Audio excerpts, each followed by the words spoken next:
Lesson number 1, setting up for success. Okay. Take the little baby off. Do that. This.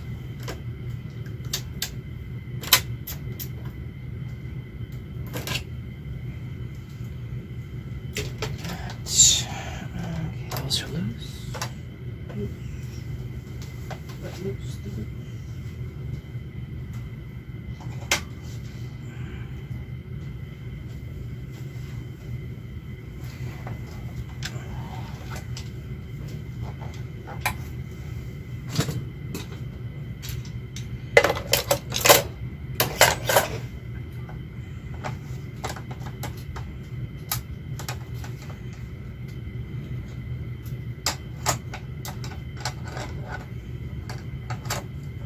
Nope, did it again.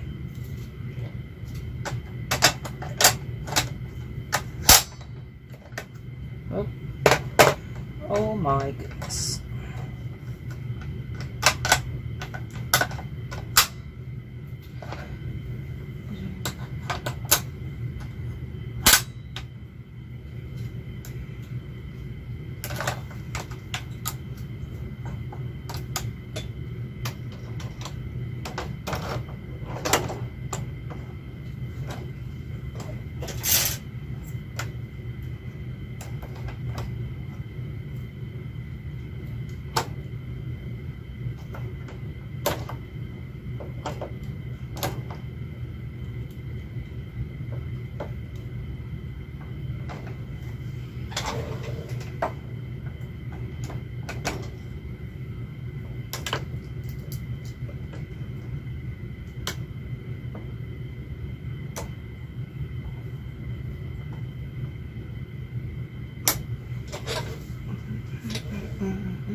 And we're ready to go.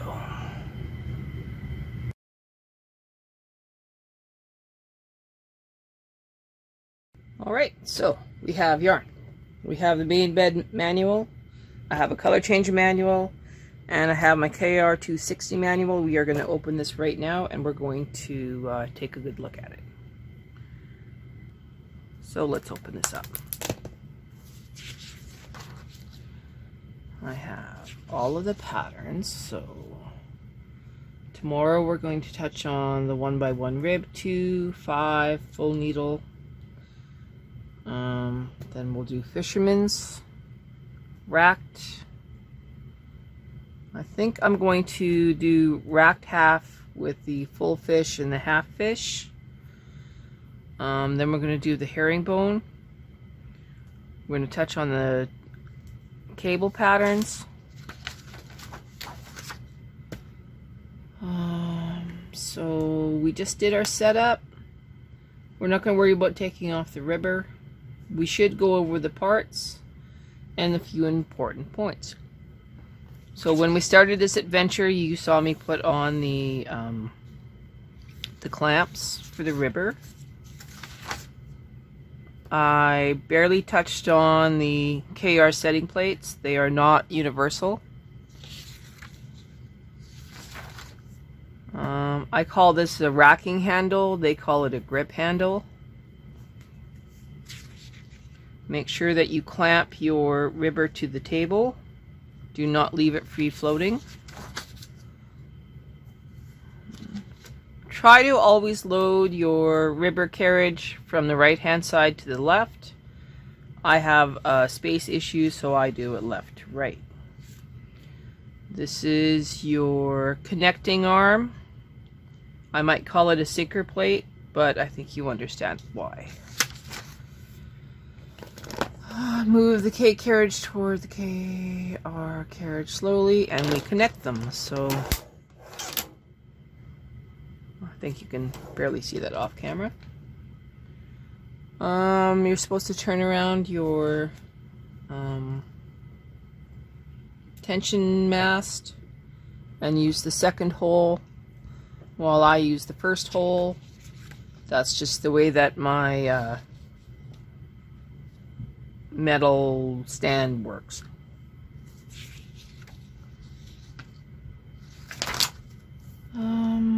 We're not going to take off the ribber, that's just silly.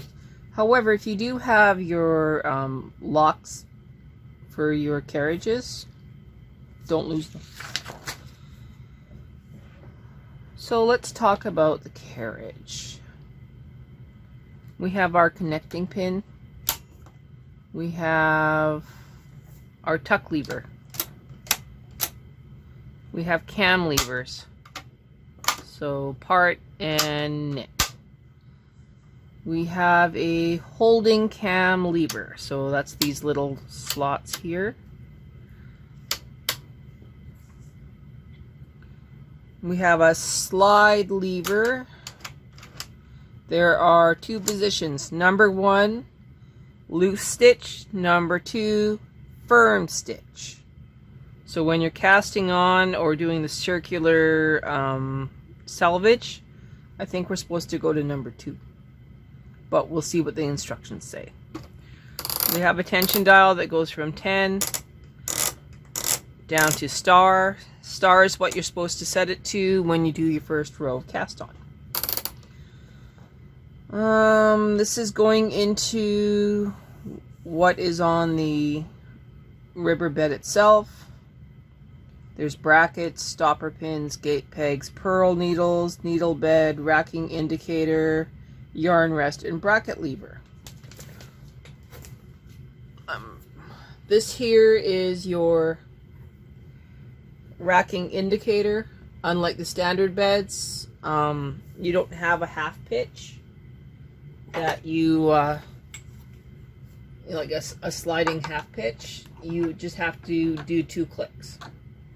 So let me get this up here. Let me engage it. Okay. So right now, this is in normal, like not in half pitch. This is pitch. If I only click it once, now everything is offset, so now it's in half pitch.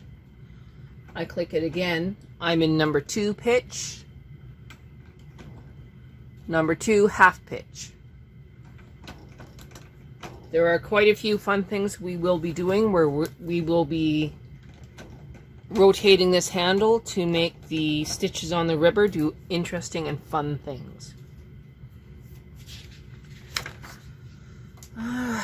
In your accessory box, you should have received a D-slider. If you don't have one, it's not the end of the universe, but then you can't use your ribber to its full potential. So if you can get your hands on one, get your hands on one. Edge stitch supports. I don't have any. As far as I know. I might have some, but I have no idea where they are. It's another thing. The 7 weight holders, also known as wire loop type, those are handy as can be for socks. These claw type weight hangers, really great if you're having issues with cables and stuff where you need things to stay securely on the needles. The other thing that was touched on in this manual while I was looking around was the knit bar. It actually shows in this manual the correct direction to install it. So when I get to that part of the manual, I will properly install my knit bar. For now, I'm just going to leave it where it is. It kind of talks about more on the tension dial, the side lever. It says here what tension you should use with your yarn. Pay attention to the meters and grams. I very rarely ever use very thick or super thick.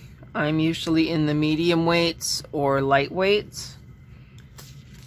We might actually go to the store sometime today and pick up some different weights of yarn and see what happens.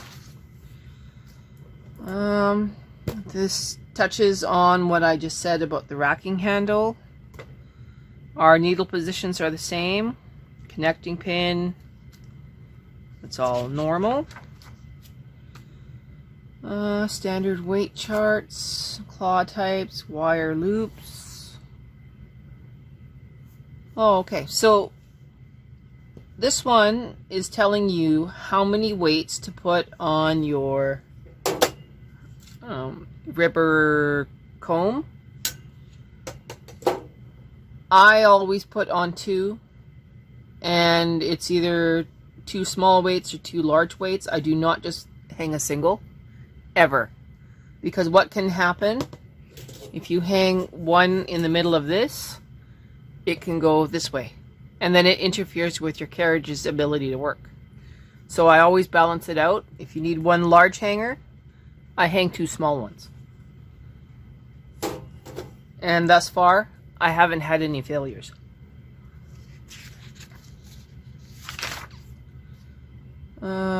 If I ever find my edge supporters, I will do a video for those.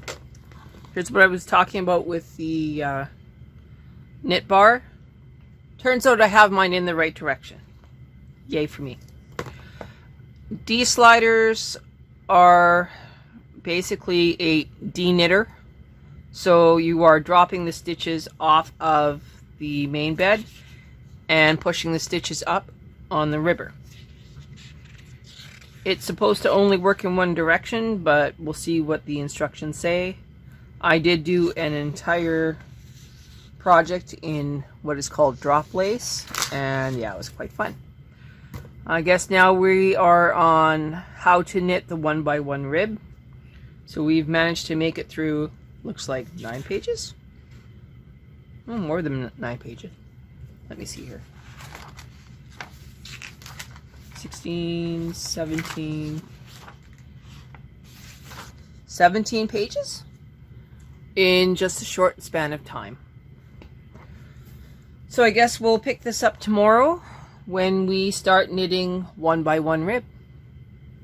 It's pretty cool. Lesson number 2, ribbing.